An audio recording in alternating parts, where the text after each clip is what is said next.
Senhores cavalheiros, senhoras damas, Pac-Man Master 9 mais uma vez. E senhores, hoje eu vos trago o nono vídeo de número 9 da nossa série sobre Roma. E o título desse vídeo é Morte e Filosofia. Uma das questões que eu vou abordar aqui é que muitos dos problemas humanos que eram levados pela filosofia, até numa concepção social, vamos dizer assim, as pessoas se relacionavam com determinados problemas através da filosofia. Quando, depois do segundo século, em Roma, os problemas que eram tratados pela filosofia começam a ser tratados pelo cristianismo, pela religião.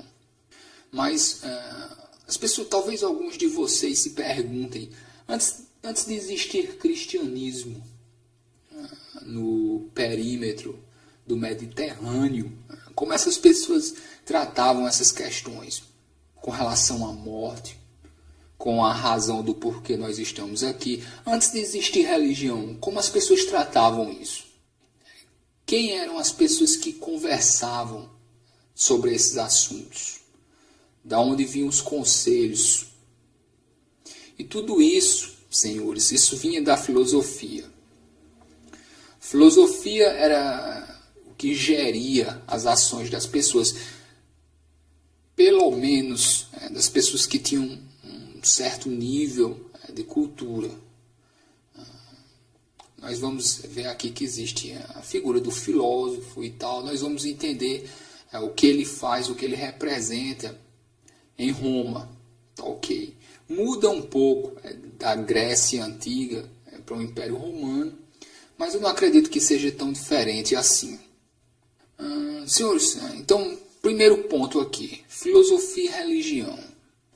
As questões humanas, elas são tratadas pela filosofia.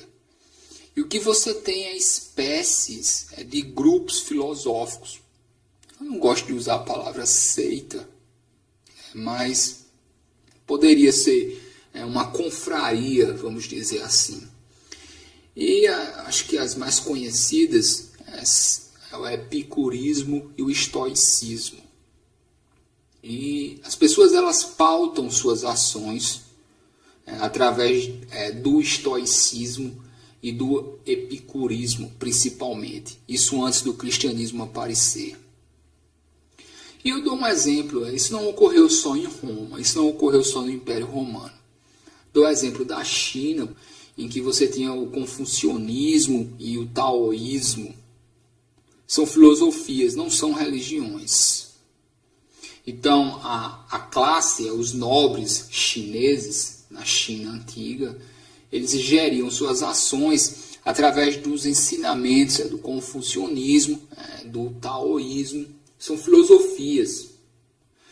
E o romano antigo, antes do cristianismo, ele faz a mesma coisa. Ele pauta as suas ações por filosofia, não por religião. E, senhores, uma coisa que é interessante é que religião no Império Romano nunca foi uma questão de coerção. Religião é totalmente livre. Eu falei aqui, existe um papel importantíssimo das confrarias, que as confrarias são grupos que se reúnem nas tavernas. Eu disse isso aqui no último vídeo, que eles enterram os seus, eles tomam conta dos velórios dos seus membros. Existem milhares e milhares, ok? Elas se reúnem publicamente. Os políticos, os imperadores, de certa forma, têm até certo medo, porque são grupos que têm certa representatividade política. Não chega a ser a ideia que nós temos hoje de sindicato, ok? Não são sindicatos. Essas confrarias, elas se reúnem geralmente para louvar algum deus. Eu disse aqui que a figura, a divindade mais popular no Império Romano é Baco. Baco é o que nós encontramos, mais representações são sobre ele. Mas essas confrarias, elas podem ser filosóficas também, tá ok? Eles se reúnem publicamente, eles comem juntos, eles fazem banquetes. Isso é extremamente popular em Roma. E essas confrarias, muitas vezes, essas pessoas elas se reúnem dentro para discutir determinadas questões filosóficas. Então, você tem o grupo dos estoicos, dos epicuristas, e por aí vai. Tá ok. Mas eu acho que não seria você dizer que isso aí são seitas. Eu não colocaria dessa forma. Talvez alguns cristãos vejam, mas não é. A palavra para mim que mais se aproxima são confrarias. Tá ok. E por que a religião é totalmente livre em Roma antiga? Porque os romanos entendiam que os mesmos deuses, eles tinham diferentes nomes. E eles sempre relacionam divindades, deuses, com astronomia, com astrologia, planetas. E você tem nomes diferentes em povos diferentes. Mas o romano ele entende que são os mesmos deuses. Tá ok. Ele entende que só os mesmos deuses, as mesmas divindades, elas têm nomes diferentes nos diferentes povos. E é por isso que a religião, antes do cristianismo, ela nunca foi imposta. As milhares de confrarias, de grupos, de filósofos, eles se reuniam, eles discutiam o que eles queriam, eles pautavam a vida deles da forma que eles queriam, obviamente, dentro dos limites das regras sociais da sociedade romana. Mas nenhum tipo de credo ou dogma nunca foi imposto antes do cristianismo. O romano antigo ele vê os deuses como divindades que elas têm defeitos também. A ideia de que deuses são entidades perfeitas, isso nunca fez parte. Os deuses, de acordo com os romanos, eles erram também. E muitas vezes eles têm até sentimentos humanos. É muito diferente da racionalidade, da abstração aplicada em uma religião posterior. É muito mais orgânico, é muito mais humano, vamos dizer assim. Eles tinham o costume, todas as vezes que eles passavam perto de uma estátua de um determinado deus, eles tinham que parar, fazer algum tipo de reverência e tal. É literalmente como se uma pessoa estivesse ali. E aquela pessoa, aquele Deus, ele também sente raiva, ele também sente inveja, ele também corre atrás do que ele quer, ele briga com outros deuses. Uma visão totalmente diferente da que nós tivemos depois, como um Deus certo e absoluto. Os deuses, de acordo com os romanos antigos, eles também têm problemas. Eles também sofrem. E é por isso que talvez eles tivessem uma conexão mais íntima com eles, com o sentimento humano em si. O sentimento humano posto em uma forma de divindade. Os romanos eles têm um sistema de patronato que gere a vida pública. Esse sistema de patronato ele existe com os deuses também. Os deuses eles são como patronos, tá ok? Então você tem uma relação servil com eles. Engraçado, porque nós temos esse costume, os senhores já viram aí, alguém vai beber e joga algumas gotas no chão, dizendo isso aqui é para o santo. Vocês já viram isso aí? Isso aqui é o santo, dado o santo. Isso é um costume romano. Porque tinha o altar doméstico, toda a casa de cidadãos livres, que eram bem poucos, eu disse aqui, que eu chamo os notáveis e os nobres. Eles têm altares em casa, dentro de casa. E eles colocavam algumas gotas antes de beber lá no altar, chamar libatio. Talvez venha a palavra libação depois. Você tem a imagem dos deuses nesses altares, mas você tem a imagem dos imperadores também. Engraçado que os romanos eles nunca abandonam o publicismo e a política. Depois, nós tivemos o costume de ter a imagem do Papa. Vocês veem em alguns altares até hoje, que você tem lá uma foto do Papa. Porque antes de você ter imagens dos papas em altares, você tinha imagem dos imperadores romanos. Você tinha os deuses lá e você tinha imagens dos imperadores. Talvez seja por isso que nós encontramos tantas estátuas pequenas de imperadores. Talvez essas estátuas pequenas, essas estatuetas, elas servissem para ser colocadas no altar. E depois, quando o cristianismo assumiu, isso foi trocado pela imagem do Papa.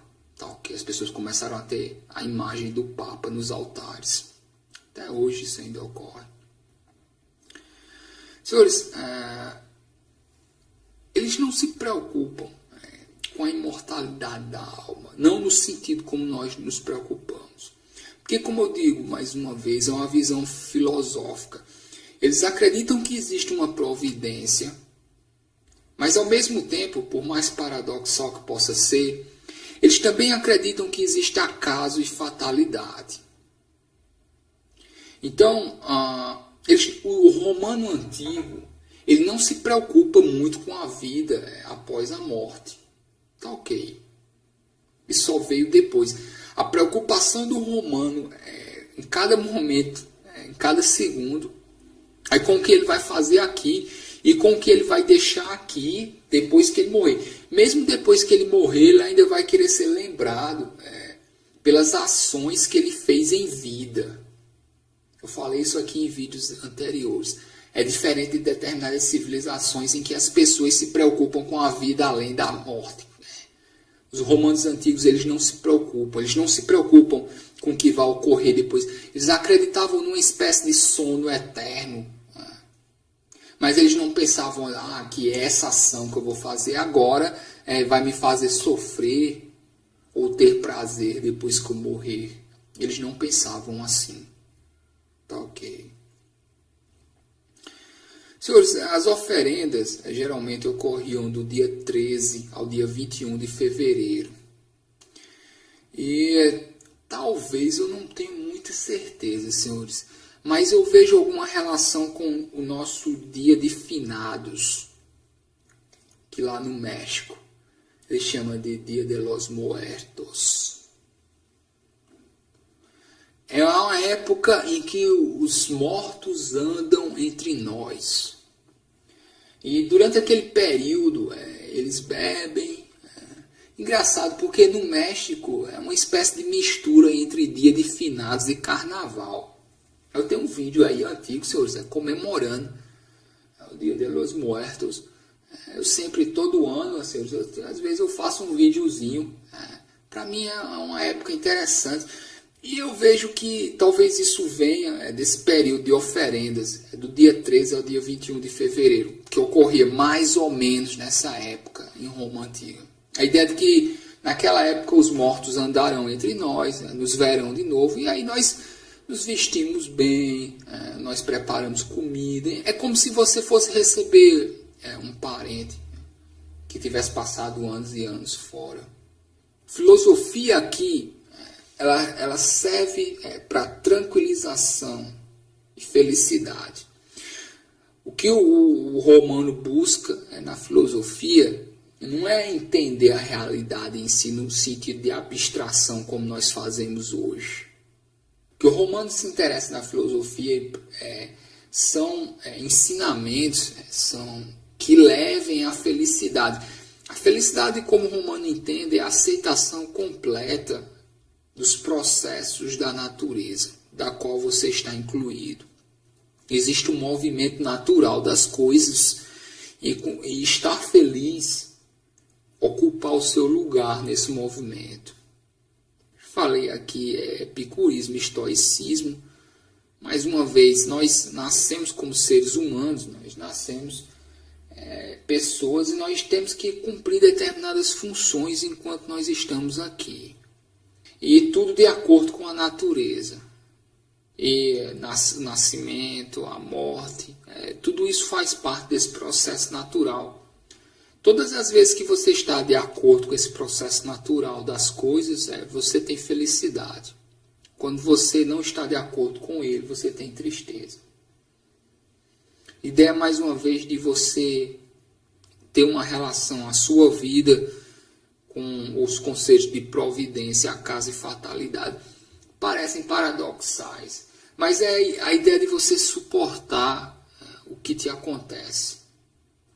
De você ter uma posição forte em relação aos problemas da vida. E mesmo de você não se deixar afetar tanto por isso. Mesmo felicidade ou tristeza. A ideia é simplesmente não se deixar afetar por essas coisas. Como eu digo, é um movimento natural. Isso envolve sofrimento e felicidade. Você não precisa estar correndo atrás da felicidade. O que você precisa, vamos dizer assim, é entender que existem ciclos, que existem momentos de felicidade, de tristeza, e que você precisa ter até um certo nível de indiferença em relação a eles.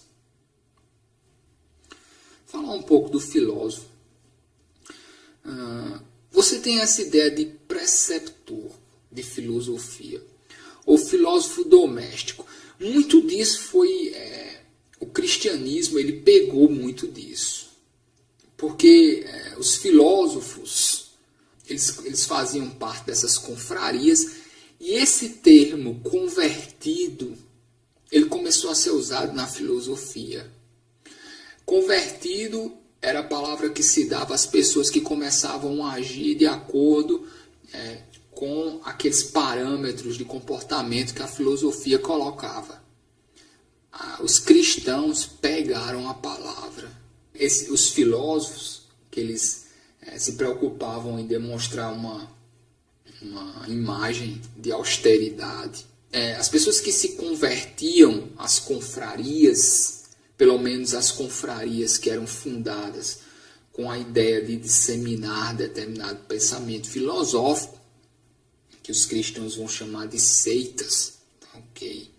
Mas essa palavra, para mim, ela não faz sentido, porque essa palavra é muito pejorativa. A ideia de seita é uma imagem totalmente pejorativa que os cristãos tiveram. Muitas das coisas que eles mesmos copiavam. Eles copiaram muitos dos processos de passagem de conhecimento. Porque esse intelectual, esse filósofo, esse clérigo, que depois se tornará religioso, essas pessoas têm um determinado comportamento de mais ou menos ser o que seria depois os líderes religiosos. Você tem mesmo essas palavras, conversão, dogma e heresia. Se eu perguntar a você de onde vêm essas palavras, você vai dizer que conversão, dogma e heresia são conceitos religiosos. Não, são conceitos que foram assimilados pela religião. Porque conversão, dogma e heresia são palavras que eram usadas dentro dos círculos dos filósofos antes do cristianismo. E os cristãos pegaram isso porque eles eram romanos, não porque eles eram cristãos. Dá para entender? Vocês veem que existe um texto chamado As Meditações de Marco Aurélio. Aquilo ali, na verdade, é um plano de estudo, porque você tinha essas máximas filosóficas e você não tinha só que ler elas, você tinha que meditar. Aquelas máximas que o Marco Aurélio escreveu, que nos legou como as meditações, aquilo realmente não tem um nome de meditação só. A religião depois pegou essa ideia de rezar, de oração. O povo antigo, os romanos antigos, eles têm a ideia de meditar sobre as máximas filosóficas. Então você tem esses conselhos que a filosofia coloca para as pessoas e você medita sobre ele. Mas a ideia de meditação ela é totalmente diferente da ideia de oração, de reza. Vocês entendem mais? É mais uma espécie de estudo com relação à sua intimidade. Você está meditando sobre aquilo. Então é possível que o que o Marco Aurélio fez, escrevendo essas meditações, é possível que muitos nobres, muitas pessoas que se envolviam com as confrarias, com os filósofos, elas fizessem a mesma coisa. Elas reuniam essas máximas filosóficas e elas meditavam sobre elas. Isso depois veio a ser substituído pela oração na religião. Tá ok? Senhores, os filósofos, eles tinham o que chamar de conferências públicas, não todos eles. Isso foi imitado por São Paulo, mais uma vez, coisa que os cristãos pegaram dos costumes dos romanos. Filósofos conhecidos, era costume que eles dessem pequenas conferências públicas quando eles chegassem em determinadas cidades.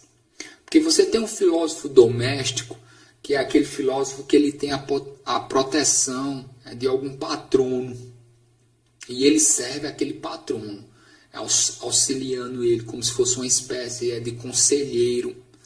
Mas o que nós sabemos é que, além dessa atividade doméstica dos filósofos, eles também tinham essas conferências públicas, que depois os cristãos vieram a fazer a mesma coisa.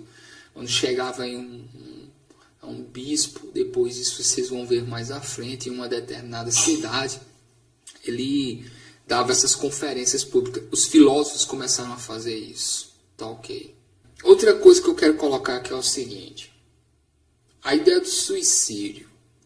Porque em Roma Antiga é perfeitamente normal que o suicídio é visto como um ato de liberdade. Senhores se suicidam. Engraçado porque depois a religião ela vai proibir isso, porque não por causa de uma questão humana, não tem nada a ver com isso. A religião ela vai proibir o suicídio porque ela entende que o sofrimento é algo necessário. Então você não vai se suicidar para você continuar sofrendo. A ideia da religião é essa. Porque sofrimento é expiação dos pecados. De acordo com o que eles dizem. Então, ok. Todos os pais da Igreja Católica. Eles, aliás, eles se tornam, depois do 2º século, entrando na Idade Média, eles se tornam bem fanáticos com essa ideia de sofrimento e de expiação dos pecados. Vai formar a mente medieval, a mentalidade do medievo. Senhores, eu acredito que esse 9º vídeo aqui, a partir do próximo vídeo, o 10º vídeo, nós vamos começar uma época diferente. Por quê? Que eu vou chamar de Antiguidade Tardia. Esses 9 vídeos até agora, eu falei de Roma Antiga, quase de uma forma antropológica. Mas nós veremos que a partir do 2º século, senhores, eu diria mais precisamente a partir do ano 100. A partir do ano 100 as coisas começam a mudar. Que nós vemos crises no Império. E o comportamento romano que eu passei até agora, ele seria o que eu qualificaria como um comportamento orgânico, vamos dizer assim. A sociedade romana, em sua forma primordial. A partir do ano 100, mais ou menos, para ser mais específico, essa sociedade começa a se modificar. E chegando ao ano 200, ela já é outra. E nós chamaremos essa outra sociedade de Antiguidade Tardia. E depois nós veremos o começo do cristianismo. Então, senhores, já vão 9 vídeos aí. Eu acredito já acho quase mais de 4 horas, senhores, de falatório. Vem o próximo vídeo, mas aqui acaba a primeira fase, em que até aqui eu falei de Roma Antiga, e a partir do próximo vídeo, do 10º vídeo, nós vamos começar a abordar a Antiguidade Tardia. Nós vamos abordar quando o Império Romano começa a se modificar. Uma nova forma de patronato irá aparecer. Uma nova forma, um novo tipo de cliente e patrono aparecerá. E esses patronos e clientes, eles se relacionarão através da esmola, da Caritas, uma nova forma de patronato trazida pelo cristianismo, que modificou totalmente a sociedade. Tá ok? Então, senhores, isso fica para o próximo vídeo. Eu encerro aqui a primeira fase, vamos dizer assim. E a partir do próximo nós teremos a Antiguidade Tardia. Senhores, lembrem de curtir a página no Facebook. Tem links aí embaixo. Tem um link do meu canal pessoal também. Eu faço meus vídeos sem edição, só conversando. Alguns de vocês mandam questões para mim. Eu respondo, mas eu não posso responder na hora, tá ok? Podem escrever à vontade para mim. Podem postar lá na página também, sem problema algum, tá ok? Agora eu só vou respondendo devagar, porque eu não posso responder na hora, tá ok, galera? Mas eu vou tentar responder todo mundo. Então, senhores, está aqui, estão os links aí embaixo. Eu vou embora. Eu acredito que já falei demais por hoje. Senhores cavalheiros, senhoras e damas, se cuidem.